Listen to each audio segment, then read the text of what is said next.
My daughter loved bedtime stories. Tucking her in, I'd read her 3 fairy tales a night before she'd finally fall asleep. Her favorites were Cinderella and Sleeping Beauty, but there was one I'd always skip. When she'd ask me why I wouldn't read her Red Riding Hood, I said I can't. It gives me nightmares.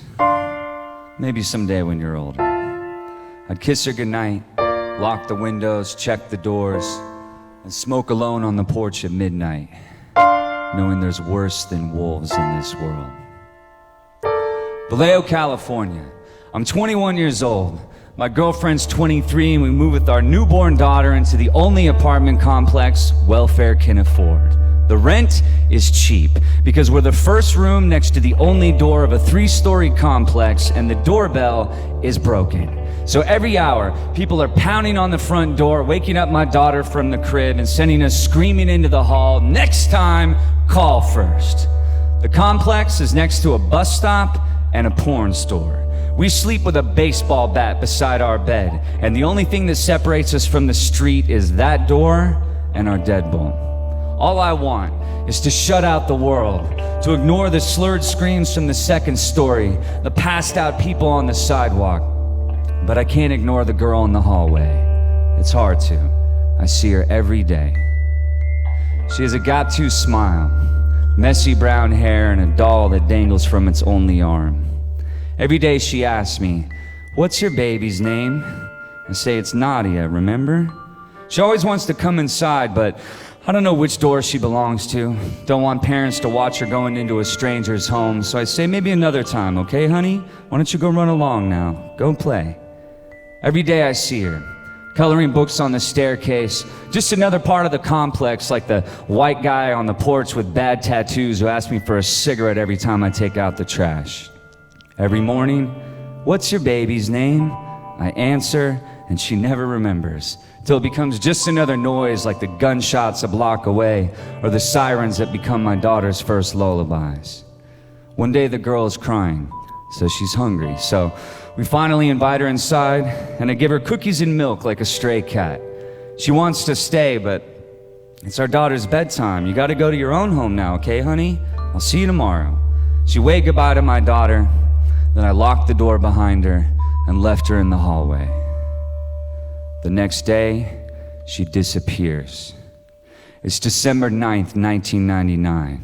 By midnight, cops are knocking. 2 days later, FBI agents are pounding on the front door. News van spotlights blast through the blind. Now the missing girl has become an official case. When I see her face on the 10 o'clock news, it's the first time I realize I never knew her name.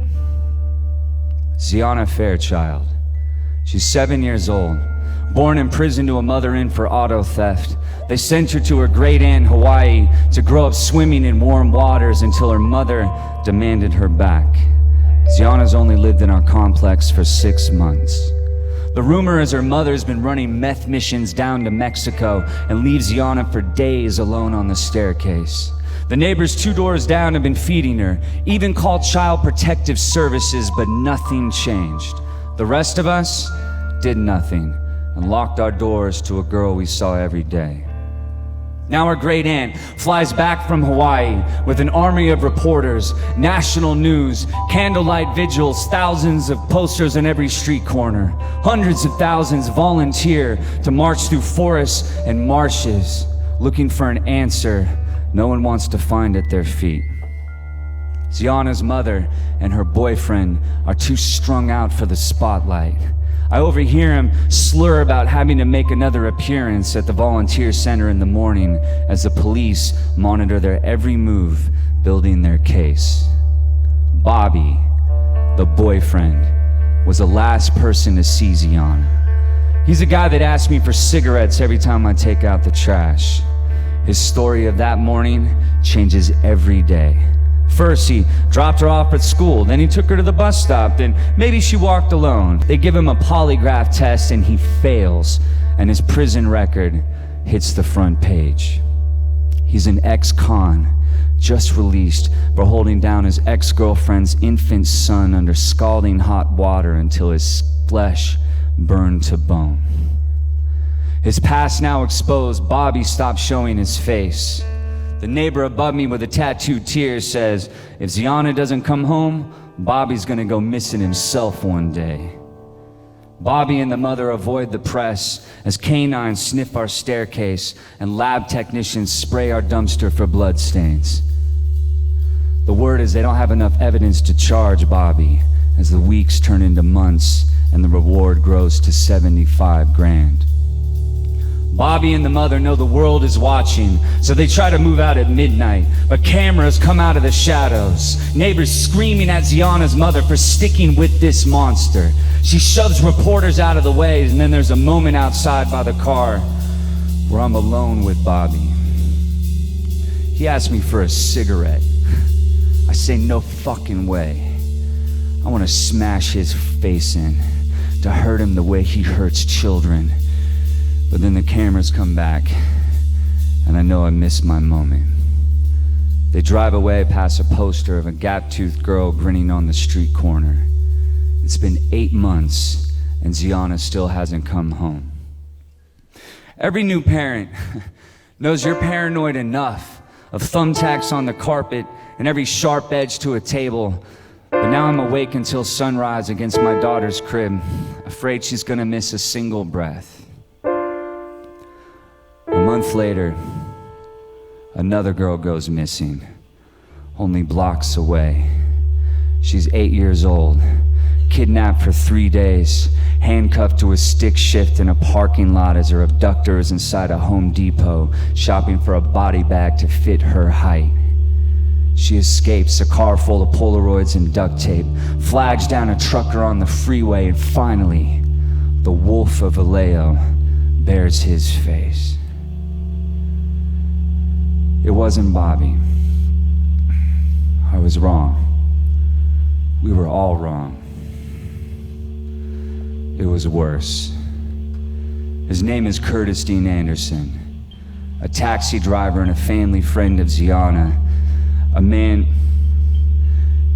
who I'd opened the apartment complex door for many times before. He was a monster a deadbolt didn't stop. Just another cab driving down the same street my daughter took her first steps on. A man who watched Ziana walk alone to school every morning as her neighbors locked our doors on a girl we saw every day. A year after she went missing, they found Ziana's skull in the Santa Cruz Mountains, identified only by her grinning gap teeth. Curtis pled guilty to avoid the death penalty, claimed to have killed a dozen more girls, but their bodies were never found. He bragged to his cellmate about what he had done to Ziana, details I would never repeat. He died of natural causes in prison the same year my daughter reached Ziana's age. Ziana was across every headline, but now she's yellowing newsprint, empty volunteer centers, a testament to locked doors. She was a story I could never tell my daughter. Why Red Riding Hood gave me nightmares. Some girls never make it out of the forest. Some stories children should never hear. It's been 15 years, and I wish I had someone to apologize to. I don't know if I could have saved you, but I could have done something. Could have invited you in instead of shutting you out with the deadbolt. I'm sorry.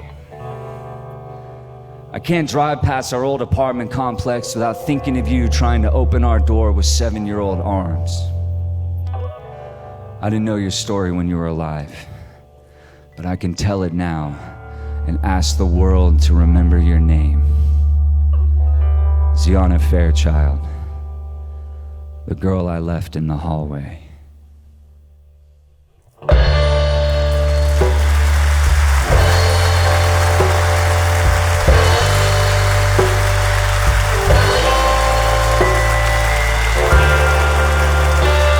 I don't want to ask for a moment of silence, but I want to ask a moment of noise for her. Make noise so she can hear you, please.